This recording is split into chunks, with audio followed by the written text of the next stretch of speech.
तनु का दिमाग सच में खराब हो चुका है। अरे कितनी मुश्किल से मैंने अभी को तैयार किया था शादी के लिए। अगर आ गई होती तो सारी टेंशन खत्म हो गई होती उसकी। इतना अच्छा मौका उसने हाथ से गवा दिया, और अब ऊपर से अभी का गुस्सा, इसे कौन झेलेगा? अब मैं क्या कह रही थी, अभी एक बार तनु को फोन कर लेते। कितनी बार फोन ट्राई किया, उसका फोन ही नहीं लग रहा। अब मैं उसे फोन नहीं करने वाला। अगर आपको फोन करना है तो आप कीजिए, और अगर उससे बात हो जाती है तो उसे कहना कि जहाँ पर है वहीं पर है, मुझे उससे बात नहीं करनी। ऐसे क्यों बोल रहे हो सकता है बेचारी किसी प्रॉब्लम में हो। अरे कोई प्रॉब्लम में नहीं है वो। मैं उसे टाइम नहीं दे रहा ना, तो उसी बात का बदला ले रही है। मैं जानता नहीं क्या उसे। बहुत गलत टाइम चूज किया उसने बदला लेने का। तनु, अब तो तू गई। तूने अपने पैरों पर खुद ही कुल्हाड़ी मारी है।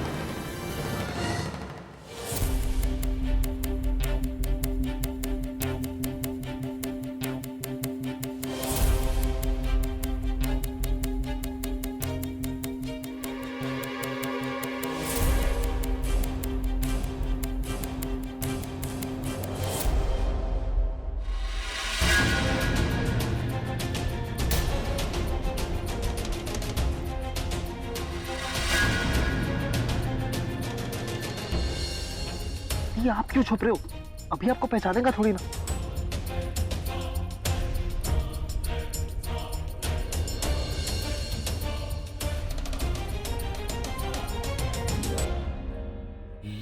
मुझे पता है आपको बुरा क्यों लग रहा है, और इस एहसास की मैं जिम्मेदार हूँ। पर यकीन मानिए मैं आपके भले के लिए कर रही हूँ ये सब। और जब आपको सच पता चलेगा तो आप मुझे अपना लेंगे।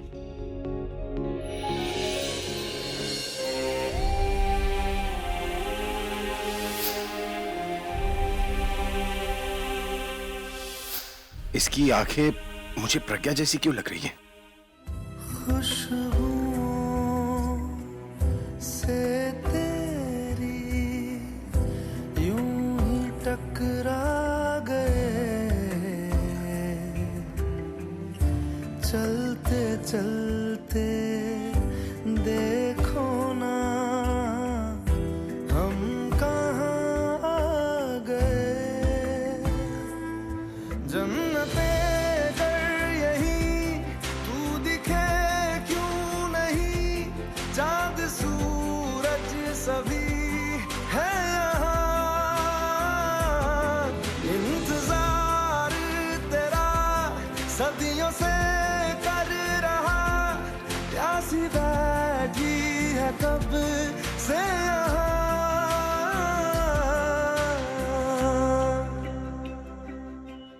हमारी अधूरी कहानी, हमारी अधूरी कहानी। बहुत मुश्किल से मैंने डिसीजन लिया, इसलिए मेरे दिमाग में गलतफहमी पैदा करने की कोशिश भी मत करना। तुम्हें मेरे साथ जो करना है तुम कर सकती हो, लेकिन जो नई फैमिली मैं शुरू करने जा रहा हूँ उससे दूर रहना।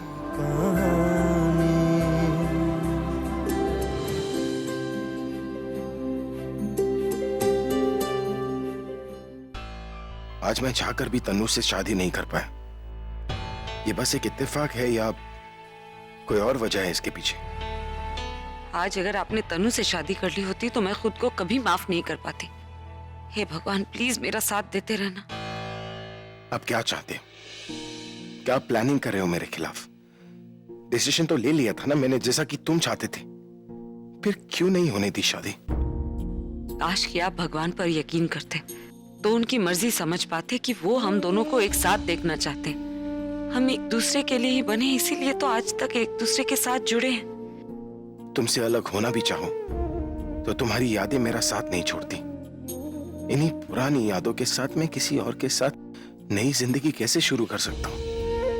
इस बार जब हम नई जिंदगी शुरू करेंगे तो मैं आपको इतनी खुशियां दूंगी, इतना प्यार दूंगी, जिसके आगे आपको एक पूरी जिंदगी छोटी लगने लगेगी।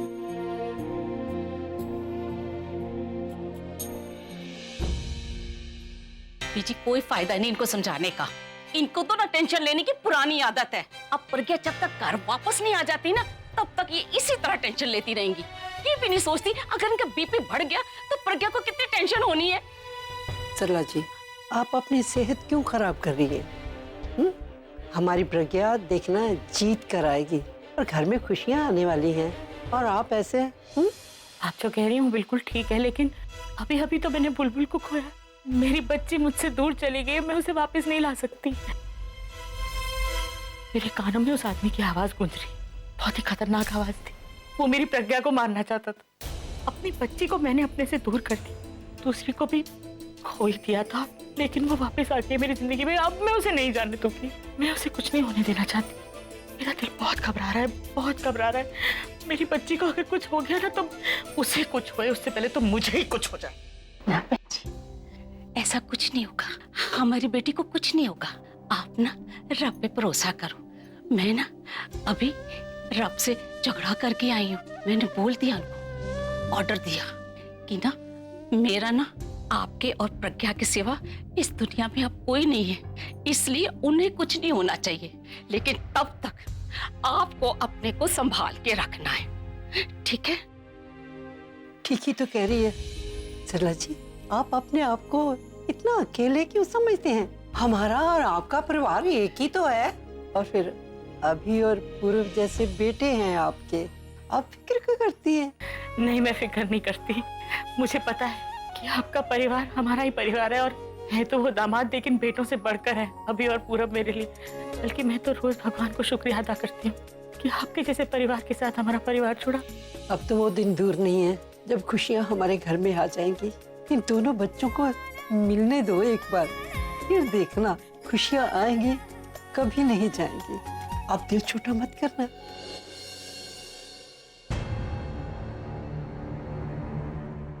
रॉनी, रॉनी,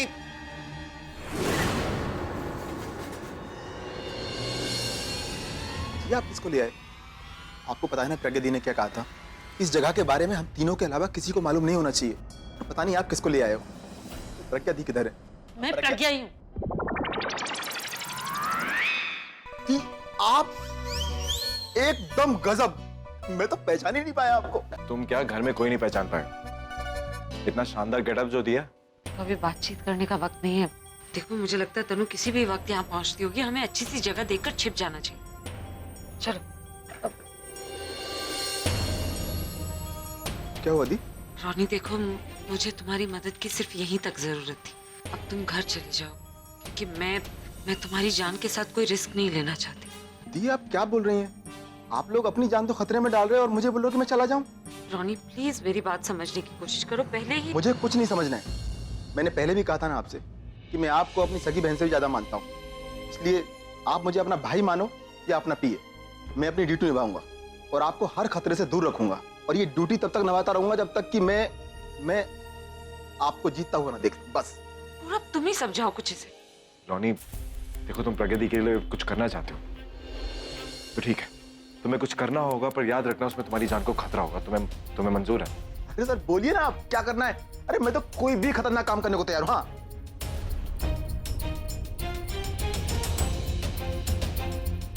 बस इतना था काम। सर मैं जाके अभी तैयारी करता हूँ।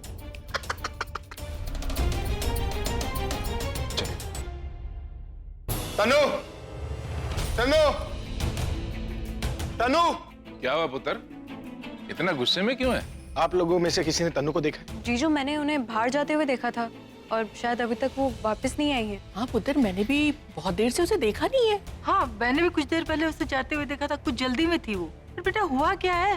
तो इतने गुस्से में क्यों है? क्या हुआ भाई, क्या हुआ? सब ठीक तो है? दादी क्यों मेरे साथ ही ऐसा होता? क्यों मेरे अपने ही मुझे धोखा देते रहते हैं दादी? अब क्या हो गया? किसने धोखा दिया तुझे? तू तो कोर्ट गया था ना तनु के साथ शादी करने के लिए। दादी जब किस्मत आपसे सब कुछ छीन लेती है ना, तो खुशियां कैसे रहने देगी? मैं गया था तनु से शादी करने के लिए, लेकिन तनु वहां पर आई भी नहीं, मेरे बोलने पर भी नहीं आई दादी। पता है कितनी मुश्किल से मैंने खुद को राजी किया था ये शादी करने के लिए, लेकिन अब मुझे एहसास हो गया कि किसी को आपकी फीलिंग्स की कदर नहीं है, किसी को आपकी कदर नहीं, तो मैं किसी की कदर क्यों करूं? अब मैं तनु से शादी नहीं करूंगा। नहीं नहीं बेटे, ऐसे मत बोल। अब तू ही तो कह रहा है कि तेरे बार बार बुलाने पे वो नहीं आई। इसका मतलब वो किसी न किसी मुसीबत में फंस गई होगी। अरे दासी, वो किसी मुसीबत में नहीं है। मैं जानता नहीं हूँ क्या इसे? वो जानबूझकर नहीं है। जब भी मुझे उसकी जरूरत पड़ती है ना, वो कभी नहीं आती है। उसे मेरी परवाह नहीं है ना, तो मैं उसकी परवाह क्यों करूँ? अब मैं शादी नहीं करने वाला दासी। बेटा कोई बात नहीं, सब ठीक हो जाएगा। तू पहले आराम से मेरे साथ बैठ के बात कर और दिमाग ठंडा कर, फिर सोचेंगे क्या करना है। दादी, आपको जो बात करनी है करिए, लेकिन मैं अब ये शादी नहीं करूंगा। ठीक है, तनु से शादी नहीं करनी ना तो मत कर, कोई बात नहीं। तू मेरे साथ बैठ के बात तो करना बेटा, जरा दिमाग ठंडा होने दे। चला आ। दादी, आपको जो बात करनी है कीजिए, लेकिन मैं शादी नहीं करूंगा। अच्छा चल। राज पता नहीं कहाँ चले गए। रचना, तुमने राज को कहीं देखा है? वो आकाश के साथ कहीं बाहर गए हैं। बाहर गए और मुझे कुछ बताया भी नहीं उन्होंने। ऐसे कैसे, कभी करते तो नहीं है। उन्होंने कहा है कि काम बहुत इम्पोर्टेंट है और उन्हें कोई भी डिस्टर्ब ना करे। इसे क्या हुआ है? सुबह तक तो ठीक थी। घर में ना सब लोगों को कुछ न कुछ प्रॉब्लम चल रही है।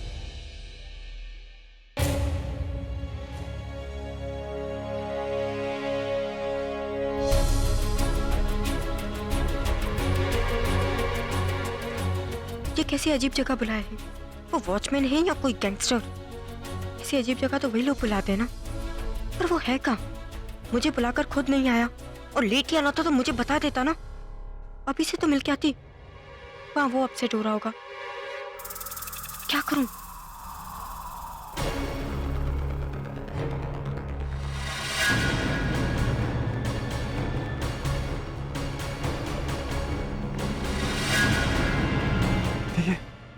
ये तो घेरे आई है, अब हम क्या करेंगे? कोई बात नहीं। अच्छी बात यह है कि वो बैग लेकर आई, मतलब पैसे तो लेकर आई, लेकिन पूरा मुझे लगता है उसे अंदर लाना जरूरी ना, ताकि उसकी बातें कैमरा में रिकॉर्ड हो। ये तो वहीं खड़ी हो गई, क्या ये अंदर क्यों नहीं आ रही? तो मुझे लगता है उसे अंदर लाने के लिए मुझे ही बाहर जाना पड़ेगा। तुम यहीं रुको, मैं उससे बात करके आती हूँ। ठीक है।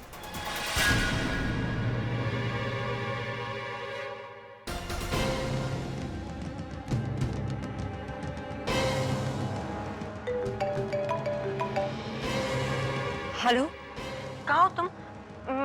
मैं तुम्हारी बताई हुई जगह पे पहुंच गई हूँ। मैडम जी, वो तो हमको दिख ही रहा है, कब से इधर उधर देख रही हैं। अंदर नहीं आएंगी क्या? नहीं, मैं अंदर नहीं आ रही। तुम बाहर आओ और पैसे लेके जाओ। देखिए, जो आपको सबूत चाहिए तो आपको अंदर आना ही पड़ेगा, समझी कि नहीं?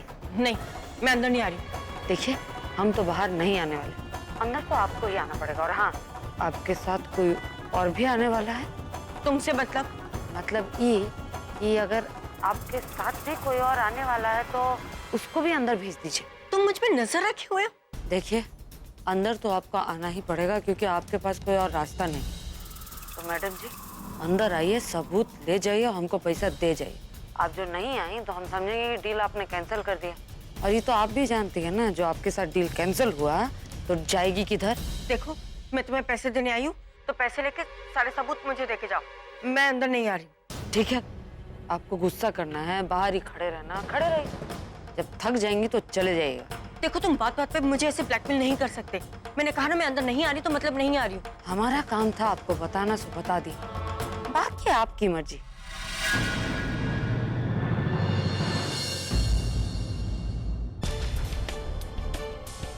अब क्या करूं? निखिल ने स्ट्रिक्टली कहा है कि जब तक वो ना आ जाए मैं अंदर ना जाऊं। लेकिन अगर उस ब्लैकमेलर को गुस्सा आ गया तो? अपना सैड फेस इसको नहीं दिखा सकता, वरना देखते ही सवाल करने लगेगी एंड तन्नू का सारा गुस्सा इस पर निकल जाएगा। चलो अच्छा है वो है ही नहीं, वरना बेकार में नॉर्मल रहने की एक्टिंग करनी पड़ती। अधूरा सा है, अधूरी सी है, दिल में तेरे एक कमी सी है। पास आओ, मिटा दो फासले, सांस और धड़कन थमी सी है, खाली सा है खाली। लेकिन ये मोगैम्बो है कहाँ? इस टाइम तो कहीं नहीं जाती है। मैं क्यों फोन करूं? होगी कहीं, मुझे क्या। आपका साथ कभी नहीं छोड़ूंगी। हमारी अधूरी कहानी, हमारी अधूरी कहानी, हमारी अधूरी कहानी, हमारी अधूरी कहानी।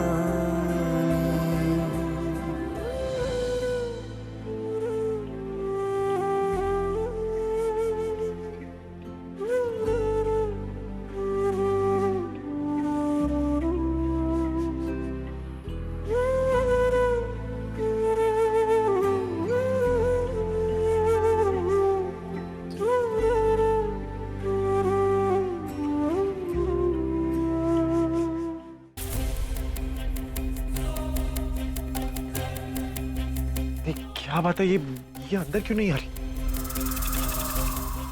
मैंने कोशिश तो की है, अब देखते हैं। मुझे लगता है जरूर ना इसके वो जो इसका बॉयफ्रेंड है उसने इसको जरूर यही बोला होगा कि जब तक मैं ना हो तो मंदिर मत जाना, to be on the safer side. हो सकता है।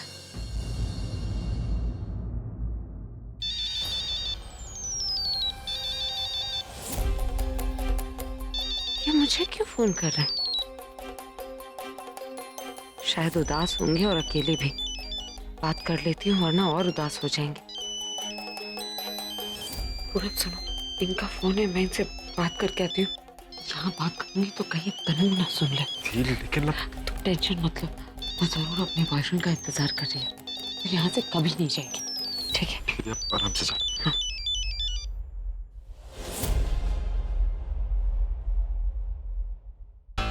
इडियट हूं मैं, उसे फोन ही क्यों किया?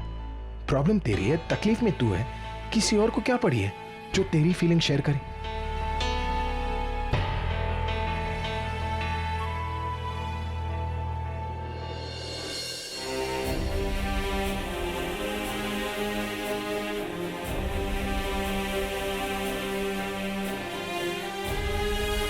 बस एक तू ही है जो कभी साथ नहीं छोड़ती।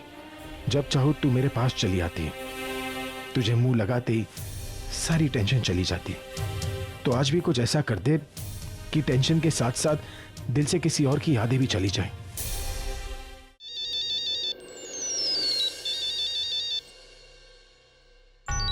तनु तो नहीं है, अगर उसका हुआ तो ले, अब बोल, क्या कहेगा? क्यों किया था कॉल?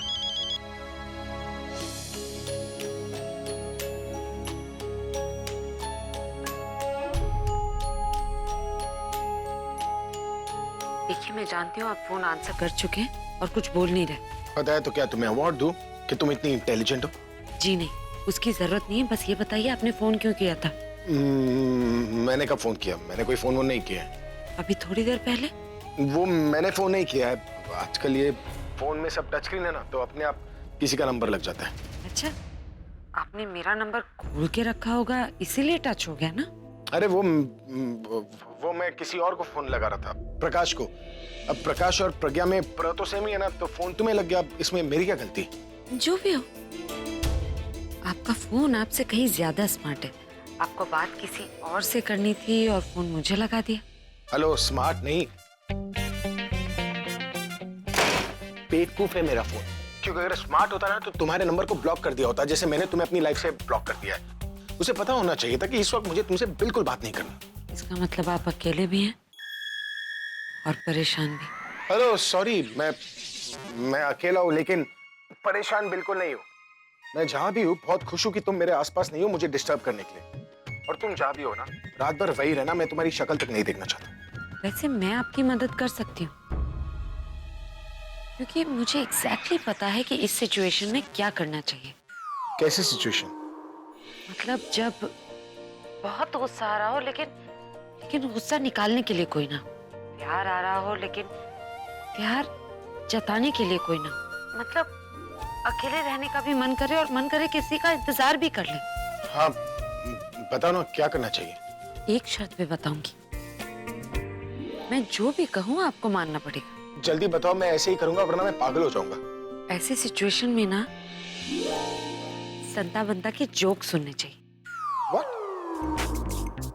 बनता बनता के जोक्स। और नहीं तो क्या, आप ट्राई करके तो देखिए। अच्छा ऐसा करते हैं, हम जोक्स का कंपटीशन कर लें। पहले मैं सुनाती हूँ।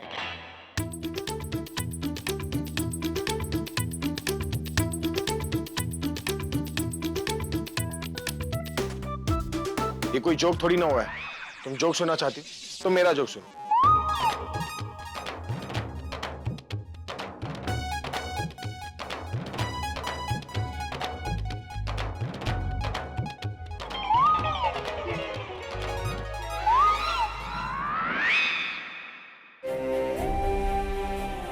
नहीं, मैं किसी को भी प्रज्ञा के पास भी नहीं आने दूंगी।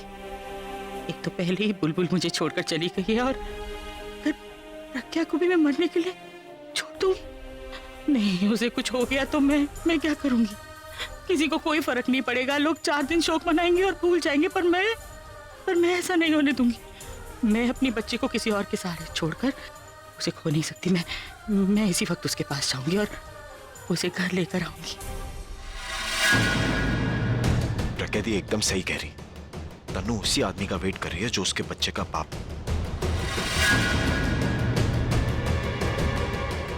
ये बुरके में कौन और इतने सारे लोग? कौन है तुम? घबराओ मत, मैं हूं। तुमने इतनी देर क्यों लगा दी? मैं कब से तुम्हारे यहाँ पे वेट कर रही हूँ। पता है, डर के मारे मेरी जान निकल रही है। अब यहाँ क्यों खड़ी हो तुम? ब्लैकमेलर का? वो अंदर है और उसने एक इंसान भी भेजा मुझे बार बार अंदर बुलाने के लिए, लेकिन मैंने मना कर दिया कि मैं अंदर नहीं आऊंगी, क्योंकि तुमने मुझे बोला था ना कि जब तक तुम नहीं आओगे मुझे अंदर नहीं जाना है। डरने की कोई बात नहीं है, मैं आ गया हूँ। तुम एक काम करो, तुम यहीं रुको, मैं इनके साथ जाता हूँ, ब्लैकमेलर को खत्म करके वापस आता हूँ। चलो रे। ओह गॉड, ये लोग तो अंदर ही जा रहे और प्रज्ञा देवी तो वहीं अंदर है। मुझे अंदर जाना होगा। हाँ हाँ मैं सुन रही हूँ। फिर क्या हुआ?